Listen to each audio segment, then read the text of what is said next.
que un 15 de abril del año 1898, las calles de hoy nuestra ciudad se iluminaban por primera vez.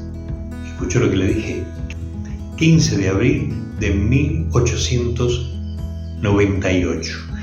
Las farolas en su totalidad eran 35, las había fabricado don Santiago de Zumbila y se encendían de la mano de don Jaime Moragas y luego por don Estanislao Zavala. Por supuesto, con el combustible de aquella época, que era querosén, gas a carbón, inclusive se usaba cebo de grasa. Y un 20 de mayo de 1914 se fuma el primer intento de tener corriente eléctrica en el pueblo. Por aquel entonces la Comisión de Fomento decidió esperar, ver cómo funcionaban en otros pueblos estos motores para luego instalarlos en el Trébol. Continuando con nuestra historia y la historia de nuestros hombres, hoy tenemos a Dante Novarecio. Dante Novarecio fue uno de los tantos trabajadores de la empresa provincial de la energía, por aquel entonces Dirección Provincial de la Energía, que construyó o puso en marcha aquel Mirles de 3.200 kVA horarios. Eso significaba realmente un crecimiento increíble para la superusina del Trébol, para poder generar corriente a más de 7 localidades y zona rural que comenzaba a llegar con su electrificación.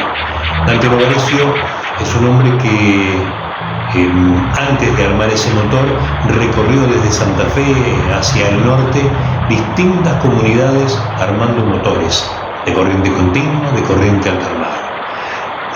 Vamos a disfrutar de esta nota y seguramente muchas localidades del norte santafesino recordarán el paso de Dante Novarecio por su pueblo. Dante Omar Novarecio. ¿Así que tenés? Voy a cumplir 81 ahora este mes, el 25 de este mes voy a cumplir 81 años. No son pocos. No son pocos, son un montón. Me pongo a mirar.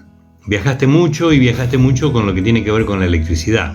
Claro, porque, por ejemplo, cuando se llevaron los 2 dedos, ¿te acordás los que estaban en la fosa? Sí. Que estaban 2 dedos y después se hizo la fosa para la camioneta. Bueno, ahí me fui a Intillaco a llevarlo y allá me quedé hasta que pusieron. Estuve un año allá en Intillaco, que no había, la usinita que había daba luz de las 7 de la mañana a las 11 de la noche. Invierno, verano, ahí se cortaba a las 11 de la noche, se cortaba. ¿La de Intillaco o la de acá? La de Intillaco. La de Intillaco. Entonces necesitaban un motor. Claro, entonces se hizo esa usina con los 2 dedos de acá, que ya se le dio a golondrinas, bueno, ya se expandió. Y bueno, y después de ahí, cuando se terminó Intillaco, me trajeron porque era obra por administración en ese tiempo, donde estaba yo. Y no era EPE, era DPE. Era DPE. Dirección Provincial de Energía. Exacto. Y yo estaba en obra por administración. ¿Y dependías de quién? Y estaba Yapur. Y bueno, ahí estuve hasta que Yapur se fue después. Porque llevó a los muchachos, a los Helena de acá de Landeta. En Landeta. Y ellos estaban allá. Y ellos se fueron con Yapur a reparar el motor de barcas ahí en el puerto de Santa Fe. Me quiso llevar y no quise y bueno, la pegué. Al tiempo cayó el turco de vuelta, los Helena y todo. Pues después no le fue bien. Bueno. Era una época, Dante, como para que la gente se ubique, donde llegaba la corriente alternada y se desarmaban las usinas con los motores a continua. Pero había pueblos que no tenían luz. No tenían directa, iban los continuas. Sí, no había luz. Por ejemplo, en Logroño, 30 kilómetros antes de llegar a Tostado, era un pueblo que no tenía luz. Y con Héctor Elena fuimos a poner 2 Berliet, que eran franceses, sobre trineo. Y ahí tuvieron, en diciembre del 71 se le dio luz eléctrica a Logroño. Yo me acuerdo que cuando probamos, viste, se iluminó la plaza, se iluminó, porque estaba adentro, viste, como si fuera tu pueblo, de la ruta estaba adentro como 1000 metros, viste, y se iluminó, viste, toda la entrada con unas palmas y unos focos. Los perros como ladreaban, las gallinas que cacareaban. No bueno, entendían nada. No, y calcular nunca con la luz eléctrica. Estuviste en muchos pueblos del norte. Un montón. Tostado, porque había que hacer mantenimiento y qué sé yo. Después agarré para el lado de Villa Ocampo, toda la zona hasta Golondrina, hasta, ¿cómo es? Villa Guillermina, Sí, Florencia, hasta llegar al límite con el Chaco. Todo dando corriente o cambiando motores. Haciendo usinas, ¿por qué? Por ejemplo, en ese tiempo el fuerte era, en esa zona, Villa Ocampo, había mucha caña de azúcar. Y estaba el ingenio Arno, que estaba a 3 cuadras de la usina. ¿Entendés? Entonces,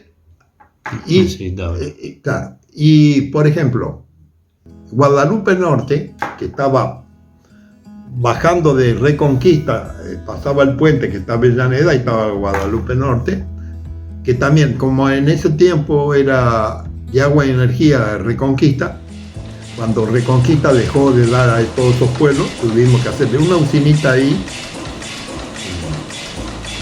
Guadalupe Norte, que es donde se fabrica para los camiones, no me acuerdo cómo se llaman. Las alarmas. Sí. Exacto. Bueno. Y Arroyo Ceibal, que el fuerte de ellos era el algodón. Claro. Ahí no tenían luz, porque eso fue en la época que Silvestre Beñi era gobernador.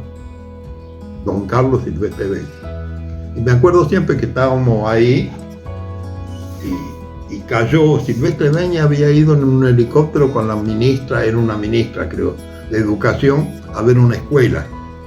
Que habrá estado de donde estamos en la usina, donde se hacía la usina, habrá estado a 1000 metros, ponele, 1500. Se vino a pie porque de la escuela se vino el viejo, eso me acuerdo siempre. Y había unos cajones que teníamos los repuestos de los motores y todo, porque había que poner 3 máquinas, 3 man sobre el trineo. Y bueno, agarró, llegó ahí, se sentó. Sacó la pipa. Prendió y empezó a preguntar de con los motores y todo. Eso me acuerdo por ahora. Y no había luz ahí. Y claro, toda esa zona no había absolutamente. Y era todavía los finales de la forestal, pero todavía es como que los ingenios estaban funcionando. La forestal, bueno, yo estuve en Guillermina, fuimos a arreglar, a hacer mantenimiento también a unos man que tenían ahí. Pues mira lo que era eso. Tenían teléfono, tenían cloaca, tenían todo. Pero ahí, en Guillermina. ¿Su propia usina? No, sí, en Guillermina, porque estaba todo donde manejaba, la forestal manejaba todo. Ellos estaban todos los administradores, todo. Desde ahí. Sí. Ese era el casco. Y tenían un trencito, un trochita, que salía de Guillermina, iba a Puerto Campo y de ahí después agarraba y iba hasta Intillaco, porque toda la parte donde se cortaba el quebracho que se usaba para durmiente, para, bueno, iba. Y en Tartagal, Santa Fe, sí. Y ahí estaba el aserradero, que cuando se hizo la usina de Intillaco, fuimos a sacar tenían un puente grúa que lo instalamos ahí para armar los motores en Intillaco. Así que fui ahí a 30 kilómetros, lo fuimos a desarmar, lo trajimos a desarmar y lo armamos ahí. Para poder armar la máquina. Esto tenemos para charlar un montón, pero ya, bueno. Yo tengo para escribir un libro así. Y bueno, hay que escribirlo. Pero fundamentalmente vine, sí, por supuesto, para preguntarte porque a veces cuando uno le cuenta a los chicos, a los grandes, que existía una super usina en el Trébol, a vos te tocó armar el motor más grande de la usina del Trébol, el de 16 cilindros. Contame ese momento, ¿cómo lo viviste? Y vos sabés que ¿Y en qué año fue? Y yo, eso fue en el 68, 1968. Y yo calcé ahí, pero como eventual, el tipo contratado, se terminaba y terminaba. Bueno, así que, mira, yo te voy a dar una referencia, si por las dudas a la gente le interese. El cigüeñal medía 11 metros 50 de largo y pesaba 5.000 kilos. El cigüeñal de la máquina esa.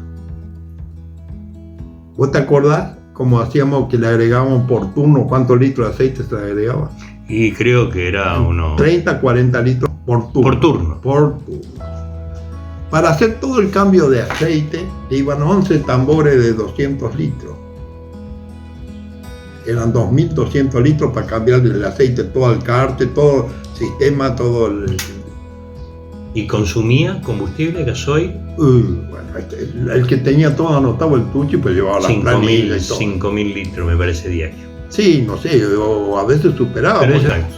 Y, a la noche había que hacer todo el parte de cuánto combustible se al final, sí, a la noche. A las 12 de la noche tenía que cerrarlo controlar lo que se consumió de combustible, el aceite que se consumió. Exacto. Y se cerraba y se abría la planilla para el día siguiente. Para el nuevo día. Y cada turno tenía que anotar. ¿Cómo se empezó a armar esa tremenda máquina?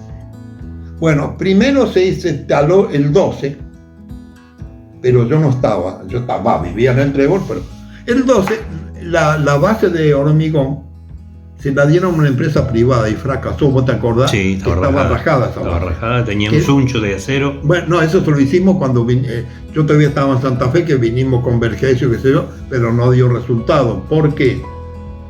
A las 3, 4, 5 horas de marcha empezaba a ir afuera de flexión, claro. Viste que ya se movía. Y se rompe una biela. Y se puede cortar el cigüeñal. Exacto.